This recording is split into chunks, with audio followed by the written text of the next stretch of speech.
What's up mga ka-rocket? Isa na namang fun fact mula kay Crutch Rocket. Ano ba kayo napapansin pagka bumibili kayo ng mga gamit na may mga tornilyo at minsan lumuluwag? Mga ganitong klaseng tornilyo.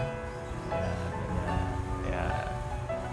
Nakakabit to sa mga furnitures. Usually dito nakakabit yan. Ayan. So, mga ganyan, nalagyan ng halaman. Ayan, nakakabit sa ganyan. Ayan. Kaya napapansin nyo ba, lumuluwag pagkakatagalan at laging pinapasikipan sa akin. Every time na lumuluwag yan, hinihigpitan ko lagi ng either power drill or tong screwdriver. Ayan, Phillips head screwdriver. Ayan, kaya ito. Ayan. Naiinsa ko lagi kong hinihigpitan eh.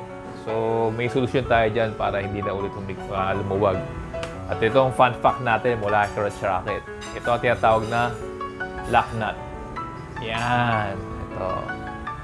Itong lock nut na to. Ito ang solusyon sa problema natin. Yan. See? Ito ang lock nut na kung saan pag kinabit mo dito sa tornilyo na to, yan. Kinabit mo. Pagka nag-lock na yan, hindi mo na mapipihit yan. Nag-lock na siya. See?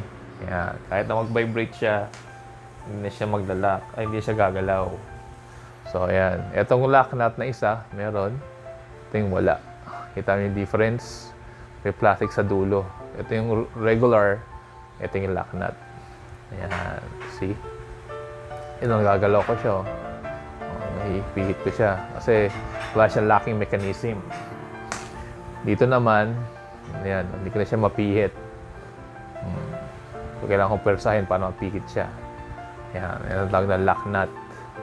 Ang practicality use nito is sa mga, yun nga, sa mga bagay-bagay na lumuluwag, doon ginagamit yan. Pagka nagbabibrate. Tulad nito, ito, kinabit ako ng lock nut. Oh. Yan. Ayan, di ba? Kinabit ako siya ng lock nut. So, ayan. Sa mga dahilan, kaya hindi siya ngayon luluwag. Ayan, unless na luluwagan mo siya. Ayan. Fun fact from Crutch Rocket, lock nut. Pero usable and practicality niyan. Peace out.